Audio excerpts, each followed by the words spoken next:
Hello friends, welcome to our channel erase failure. मैं गिरीश शर्मा आपका अपने चैनल पर स्वागत करता हूं। देखिए, मैं जो वीडियो रिकॉर्ड कर रहा हूं वो इस टाइम पर आज 1 तारीख है और इस टाइम पर जो टाइम हो रहा है वो 12:12 हो रहा है। ठीक है। तो देखिए, मैं आपको विशेष करता हूँ हैप्पी न्यू ईयर। आपका जो भविष्य है वो उज्जवल हो, इसी की मैं आशा करता हूँ। ठीक है। चलिए हम आज अपनी वीडियो स्टार्ट करते हैं इसी उसके साथ, खुशी के साथ। तो देखिए, मैं आपको बताता हूँ कि जो हमारा, आपको पता है यूपी का स्टैटिक जीके और यूके का स्टैटिक जीके हम बहुत ही जल्द लेकर आने वाले हैं। इसकी स्ट्रेटजी वीडियो जो है आपको नए साल की अ, नए साल के साथ आपको ये चीजें ये मिलेंगी। आपको यूपी पुलिस की स्ट्रेटजी की तो मैंने स्टार्ट कर दी थी, एक वीडियो डाल दी, बट फिर भी मैं आपको इसको डिस्क्राइब करूंगा कि समूह ग और समूह ख की भर्ती जो आ रही है उसके बारे में। समूह ग और ख की जो भर्ती आ रही है, यानी कि सी की, बी सी डी की जो भी भर्तियां आ रही हैं यूके और यूपी में, उन सब चीज़ों के बारे में हम देखेंगे। तो इसी के लिए जो है अब मैं आपको एक हिस्ट्री का आपको स्टैटिक जीके भी पढ़ाने जा रहा हूँ, और उसमें सबसे पहले मैं स्टार्ट कर रहा हूँ मीडिएवल हिस्ट्री। ठीक है। मीडिएवल हिस्ट्री जो कि आपके आने वाले एग्जाम के लिए क्या होता है, बहुत ही इंपॉर्टेंट होता है मीडिएवल हिस्ट्री। ठीक है। और उसमें आपको पता है, मीडिएवल हिस्ट्री में भी मैं आपको स्टार्ट करूंगा अरबों के आक्रमण से, फिर तुर्कों के आक्रमण से, और फिर मैं आपको दिल्ली सल्तनत के बारे में पूरा डिस्कस करूंगा। आप मेरे साथ जुड़े रहें। देखिए, ये पूरी एक बहुत बड़ी सीरीज बनने वाली है। ठीक है। ये एक पूरा एक कोर्स बनने वाला है। ठीक है। और आपको ये बता देता हूँ कि जो इसकी जो आपको देख रहे होंगे कि मेरी थोड़ी इसमें राइटिंग थोड़ी ठीक नहीं आ रही, क्योंकि हम जो ये क्लास ले रहे हैं पेन टैब पर ले रहे हैं। देखिए, कुछ आने वाले टाइम पर हम डिजिटल बोर्ड पर भी आएंगे, बट अभी जब तक संसाधन नहीं है, सोर्सेस नहीं जोड़ पा रहे, तब तक हम आपको ये पेन टैब पर ही क्लास ले रहे हैं। और इसमें जो है आपको ऐसा हो सकता है कि आपको राइटिंग में थोड़ी दिक्कत हो, या फिर आपका समझने में थोड़ी असमर्थ हो। तो आप हमारी इसी वजह से, आप इसमें मैं बोलूंगा या फिर जो भी मैं समझाने की कोशिश करूंगा वो मैं समझा पाऊंगा। इसीलिए आप क्या करें, टेलीग्राम पर, चैनल पर आप जुड़ें। ठीक है। टेलीग्राम पर आप जितने जितने ज़्यादा जुड़ सकते हैं उतने ज़्यादा जुड़ें। और हमारा ये चैनल का नाम है इरेज फेलियर। ठीक है। Erase failure. वहाँ पर क्या मिलेगी आपको, इस क्लास की पीडीएफ मिल जाएगी। तो उससे क्या होगा, आपको पढ़ने में बहुत आसानी होगी। ठीक है। और अगर जो आपने इस क्लास की वो करनी है, क्विज अटेंड करना है, तो आप ये कर सकते हैं। आप हमारे जो इंस्टाग्राम का जो हमारा वो है, चैनल कह सकते हैं, या फिर आप कुछ भी कह लें, तो इंस्टाग्राम पर क्या कर सकते हैं, आप उसे ज्वाइन कर सकते हैं। ठीक है। और वहां पर आपको क्या मिल जाएगा, इरेज फेलियर पे क्या मिल जाएगा, आपको क्विज मिल जाएगा। ठीक है। वहां से आप क्विज आप अटेंड कर लेना। ठीक है। आप देखिए, फेसबुक और व्हाट्सएप से, फेसबुक और इंस्टा ट्विटर, सॉरी, ठीक है, ट्विटर से भी क्या कर सकते हैं, आप जुड़ सकते हैं। यहाँ पर भी आपको क्या मिलेगी, हमारी अपडेट मिलेगी। और इन सभी जगहों पर जो आपको कॉमन नेम मिलेगा, इरेज फेलियर। ठीक है। Erase failure. ठीक है। और देखिए, अगर जो आपको किसी वीडियो से रिगार्डिंग कोई प्रॉब्लम है, या कुछ आपको क्वेश्चन है, या आपका किसी का मतलब कुछ भी प्रॉब्लम है, टाइमिंग को लेकर कुछ भी दिक्कत है, तो आप हमारे व्हाट्सएप ग्रुप पर ज्वाइन कर सकते हैं। ठीक है। और आप व्हाट्सएप ग्रुप पर आप हमें अपनी प्रॉब्लम के बारे में बता सकते हैं। उसका नंबर मैं आपको बता देता हूँ, 8433 2010। ठीक है। ये बहुत सिंपल सा आपको नंबर है। ठीक है। ये आप देख सकते हैं। चलिए हम आज की अपनी क्लास स्टार्ट करते हैं। Medial history. ठीक है। मीडियल हिस्ट्री देखिए, एक तो इसलिए भी इंपॉर्टेंट हो जाती है क्योंकि इसमें क्या पूछा जाता है, टाइमिंग पूछी जाती है। ठीक है। इसमें क्या पूछी जाती है, टाइमिंग पूछी जाती है, जिसमें जिसमें क्या होता है, याद करने में थोड़ी असमर्थता होती है। तो मैं आपको वो सब चीजें एक आसान वे में जो है आपको समझाने की कोशिश करूंगा कि हम किस तरीके से जो है मीडियल हिस्ट्री को कंप्लीट कर सकते हैं। तो उसके लिए देखिए, मैं आपको बताता हूँ। ये मिडिवल हिस्ट्री का आपका आज का इंट्रो वीडियो कह सकते हैं आप। इसमें क्या होगा, आपको मैं बताऊंगा कि हम क्या क्या चीज़ पढ़ने वाले हैं अपने आने वाले टाइम के लिए, और कितने टाइम में हम अपना ये हिस्ट्री का सेशन खत्म करेंगे। ये सब कुछ चीज़ें मैं आपको बताऊंगा।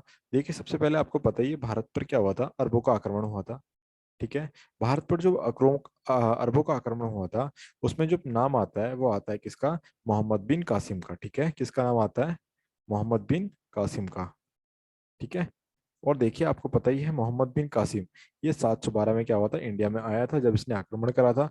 उसके बाद जो आक्रमणकारी आए थे, उनमें तुर्कों का नाम आता है। और उसमें जो तुर्क थे, देखिए, सबसे पहला आया था मोहम्मद गजनबी, 1001 से 1025 तक। और उसके बाद जो अगला आक्रमणकारी आया था वो मोहम्मद गौरी था, जिसने जो हमारे जो देश में जो टाइम पीरियड कटा, वो 1025 से कब तक था, 1206 तक। ठीक है। याद रखेंगे आप, मैं आशा करता हूँ आपसे कि आप इतना तो याद रख ही पाएंगे नॉर्मली। ठीक है। उसके बाद जो हमारा अगला टॉपिक आता है वो हमारा क्या आता है, दिल्ली सल्तनत से। ठीक है, किससे आता है, दिल्ली सल्तनत से। अब दिल्ली सल्तनत से वो क्या क्या पूछ सकता है कि गुलाम वंश का जो है टाइम पीरियड कब से कब तक था। तो मैं आपको सिर्फ इसमें 1206 से 1200 कब तक था, 1210 तक, ठीक है, 1290 तक, सॉरी 1206 से 1290 तक। तो ये क्या था, इसका टाइम पीरियड था गुलाम वंश का। उसके बाद इसी तरीके से खिलजी वंश, ठीक है, कब तक था, 1290 से, मैं आपको लिख देता हूँ, 1320 तक, ठीक है। ये था हमारा गुलाम वंश का। फिर इसी तरीके से तुगलक वंश के बारे में पढ़ेंगे, ठीक है, फिर सैयद वंश के बारे में, और फिर हम लोधी वंश के बारे में। मैं आपको कुछ शासकों के नाम बता देता हूँ, चलिए इसी में ही जोड़ देता हूँ, जिसमें कि आपको थोड़ा सा समझ में आए कि मैं किस तरीके से बताने की कोशिश कर रहा हूँ। देखिए, जब हम स्टार्ट करेंगे गुलाम वंश, उसमें गुलाम वंश में जो हम पढ़ेंगे वो हम सबसे पहले पढ़ेंगे कुतुबुद्दीन ऐबक के बारे में, ठीक है। कुतुबुद्दीन ऐबक के बारे में पढ़ लिया, तो उसमें हम 1206 से लेके 1210 तक का, ठीक है, जो इनका टाइम पीरियड था, इसके बारे में पढ़ लेंगे।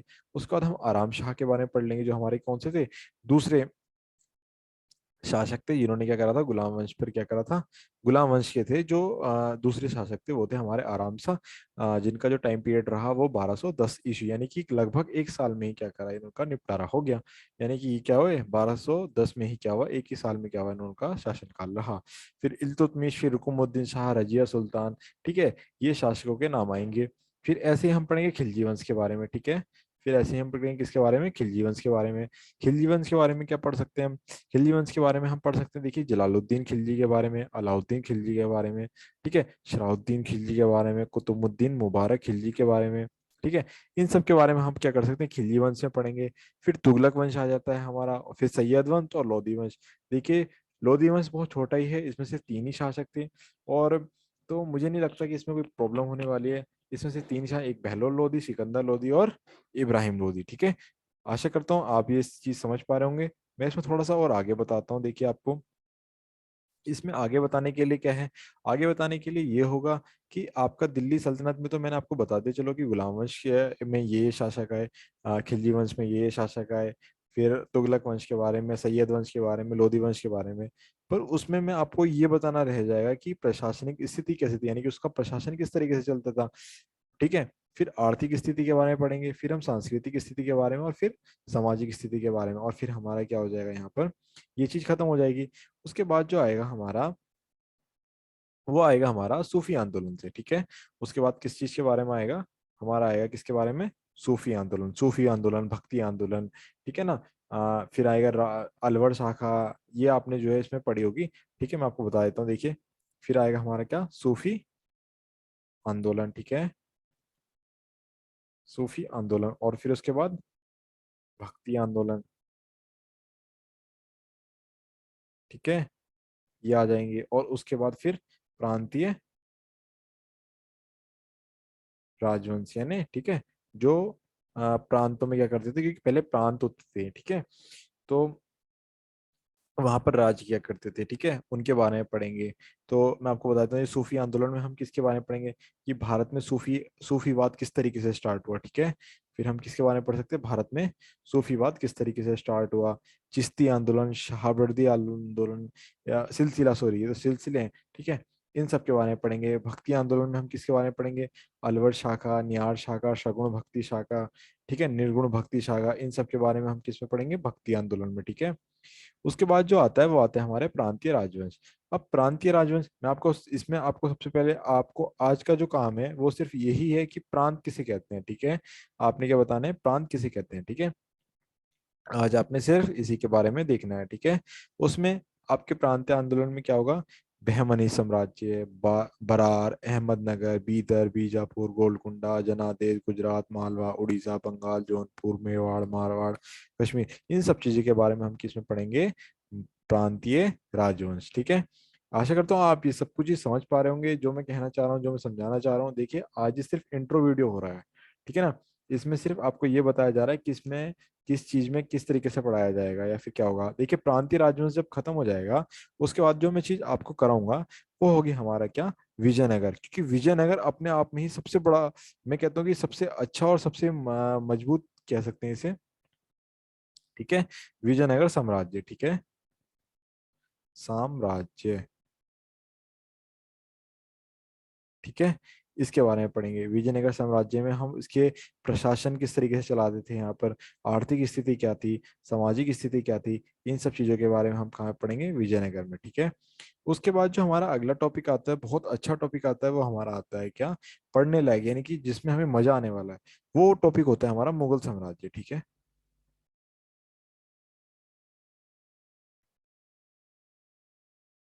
ठीक है। उसके बाद जो टॉपिक आता है मुगल साम्राज्य, इसमें हम किसके बारे में पढ़ते हैं, बाबर, ठीक है, हुमायूं, शेर शाह सूरी, अकबर, जहांगीर, ठीक है, शाहजहां, औरंगजेब, इन सब चीजों के बाद, इन सब जो ये राजवंश थे या फिर मुगल साम्राज्य में जिन्होंने भी शासन किया, इन सब चीजों के बारे में पढ़ लेंगे।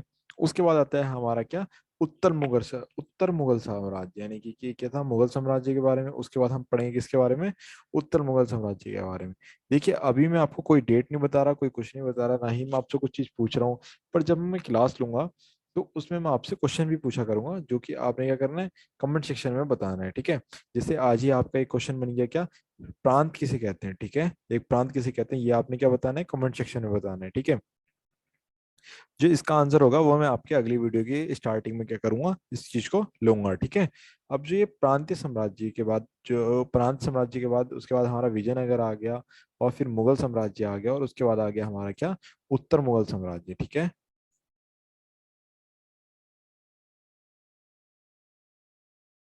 उसके बाद आ गया हमारा क्या, उत्तर मुगल साम्राज्य।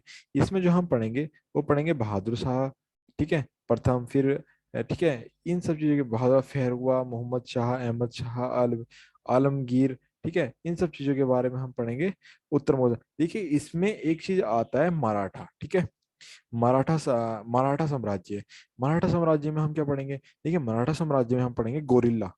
ठीक है, गोरिल्ला लड़ाई। ठीक है, गोरिल्ला लड़ाई किसे कहते हैं, यानी कि मारो और भागो, इस तरीके की जो था, ये हम मराठा साम्राज्य में पढ़ेंगे। ठीक है। उसके बाद जो हमारा अंतिम या फिर अंतिम पड़ाव कह सकते हैं हमारा, वो हो जाएगा हमारा उत्तर मुगल काल में के स्वायत्त राज्य। ये कौन से, जैसे कि अवध हो गया, ठीक है, अवध, यानी कि तीन जगह, यानी कि कितना मजबूत है, यानी कि एक तरफ से पहाड़ था, फिर नदियां थी, यानी कि, तो ये क्या था, बहुत ही मजबूत और बहुत ही अच्छा जो माना जाता है अवध। फिर मैसूर, कर्नाटक, राजपूत, इन सब चीजों के बारे में हम क्या करेंगे, इसमें पढ़ेंगे। ठीक है। तो हम कल जो स्टार्ट करेंगे वो हम करेंगे मध्यकालीन इतिहास के बारे में। उसके बाद हम पढ़ेंगे, देखिए जो हमारा अरबों का आक्रमण हुआ इसके बारे में, और फिर हम दिल्ली सल्तनत, इसमें जल्दी से शुरुआत करेंगे। और कल हम जो हमारा जो पहली वीडियो होगा उसमें हम दिल्ली सल्तनत खत्म कर देंगे। देखिए मैं आपको बहुत अच्छे से पढ़ाने वाला हूँ। ये देखिए ये कंसेप्ट आपको कहीं नहीं मिलने वाला, बल्कि आप सर्च कर लेना यूट्यूब पर। अगर जो मेरी पहली वीडियो के बाद आपको सर्च करने पर आपको पता लग जाएगा कि आप कहाँ स्टैंड करते हैं, और यूट्यूब पर इस लेवल का कोई वीडियो है या नहीं है, ये आप खुद जज कर सकते हैं। ठीक है। तब तक के लिए धन्यवाद। मिलते हैं कल फिर सुबह का 8 बजे। ठीक है। चलिए, हैप्पी न्यू ईयर, खुश रहिए आप सभी का, आपका भविष्य उज्जवल हो, इसी कामना के साथ आज हम आपसे विदा लेते हैं। धन्यवाद।